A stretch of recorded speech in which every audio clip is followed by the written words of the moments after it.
conflict dragging in outside.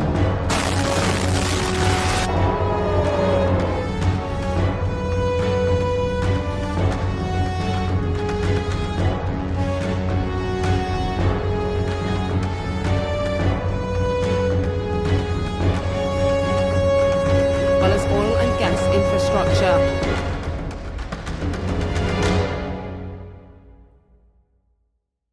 오늘 아침에 제가 출근을 하면서 라디오를 듣는데 어떤 분이 나와서 이야기하기를 이번 이스라엘의 선제 공격은 베냐민 네타냐후 총리의 개인적인 문제 때문에 벌어진 것이다. 이렇게 말을 하더라고요.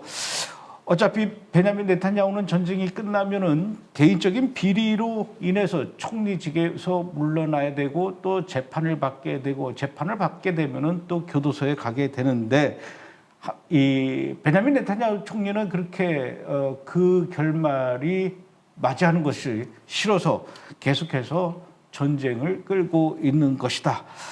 하마스와의 전쟁도 벌써 끝낼 수 있었던 것인데 질질 끌면서 3년 정도 끌어오다가 이제 하마스가 어느 정도 또 소탕이 되니까 새로운 전쟁, 이란과 전쟁을 벌인 것이다. 이렇게 얘기를 하더라고요. 정말 무식하기 짝이 없는 이야기입니다. 이번 이란에 대한 이스라엘의 선제 공격은 1979년 이란에서 이슬람 혁명이 시작된 이후에 이란의 기조가 지구상에서 이스라엘을 없애버리기 위한 것이고 또 그러기 위해서 핵을 개발하기 시작했다라는 것입니다. 요건은 이란이 핵을 개발하려는 노력을 계속하고 있다는 것이죠. 이란은 국제사회에다가 우리가 핵을 만들려고 하는 것은 평화적인 목적, 에너지를 대체하기 위해서 만드는 것이다. 이렇게 얘기를 하면서 우리도, 이란도 핵을 가질 수 있는 권리를 인정해 달라. 이렇게 요구를 해왔습니다. 그래서 결국은 2015년 미국의 오바마 대통령 시절이었죠. 그때 미국을 포함한 6개 나라가 이란과 핵 협상을 했습니다. 오케이, 좋아. 그렇다면은 핵을 다른 데 쓰지 않고 평화적인 목적, 에너지에만 활용하기 위해서 정확하게 우라늄 농도를 3.65%로만 제한을 한다. 여기에 사인을 하고 서로가 합의를 했죠. 그런데 2018년도에 미국의 대통령 도널드 트럼프가 등장하면서 이것은 말도 안 되는 협정이다 하면서 미국이 일방적으로 이 협정에서 탈퇴를 하게 됩니다. 그런데 놀라운 것은 이상한 일이 벌어졌어요. 그때부터 이란은 미국이 빠져나간 그 이후부터 더 열심히 우라늄을 농축하기 시작했다는 것이죠.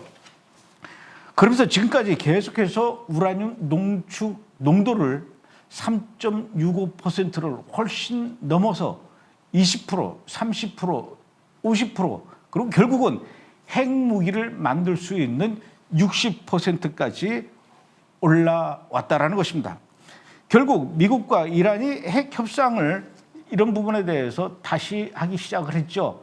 금년 1월부터 시작을 했습니다. 5차까지 했지만 5차 이 회담이 지나면서 이란의 태도는 굉장히 불성실했습니다.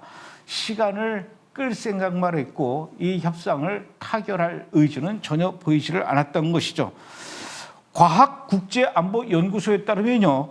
이란은 이런 상황이 계속 이어지게 되면 결국 이란은 3주 내에 포르도 핵무기 제조시설에서 핵무기가 제조가 가능하게 되고요. 한 달 안에 9기의 핵무기를 만들 수 있게 되고 2달 안에 13기의 핵무기를 가동할 수 있게 되고 또 앞으로 2, 3일 내로 포르도에서 무기급 고농축 우라늄 25kg을 생산할 수 있게 될 것이다.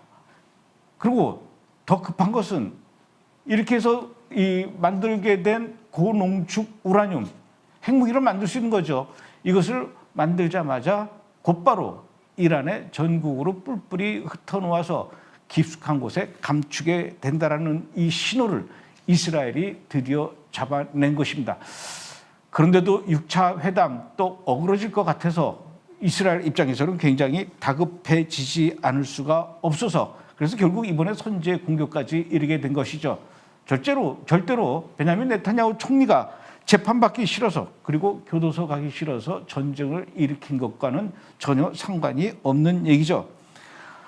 지금 미국도 그렇고 유럽도 그렇고 전 세계 많은 나라들은 일단은 팔짱을 끼고 이 전쟁을 바라보고는 있지만 내심 이스라엘을 열심히 응원하고 있습니다.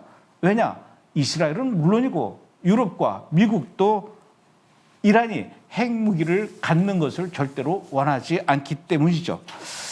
그런데 이스라엘이 대신 앞장서서 이란과 이렇게 맞짱 뜨고 싸우면서 핵무기 시설을 없애버린다고 하니까 얼마나 속으로는 고마워하겠습니까? 이스라엘 국민들이요, 마찬가지입니다. 앞서도 말씀드렸던 것처럼 지금 베냐민 네타냐후 총리가 된 이후에 최고의 인기를 누리고 있습니다. 이번에 이란으로부터 공격을 받은 이스라엘의 바트얌, 이 바트얌을 베냐민 네타냐후 총리가 찾아갔는데 그 폭격맞은 마을의 주민들이 네타냐후를 보면서 환영을 하면서 환호를 질렀다고 하죠. 우리 집은 부서져도 좋으니 제발 이란의 핵시설을, 핵 능력을 완전히 무력화시켜달라고 이 바티암 주민들이 네타냐후한테 그렇게 이야기했다고 합니다. 자, 이러니 방송에 나와서 이스라엘 중동 전문가도 아니면서 이번 전쟁의 원인과 배경을 왜곡해서 말하면 안 됩니다. 모르면 그냥 모른다고 하세요. 아는 척하지 말고 차라리 브레드 TV의 이스라엘 투데이를 열심히 보라는 것을 권해드리고 싶습니다.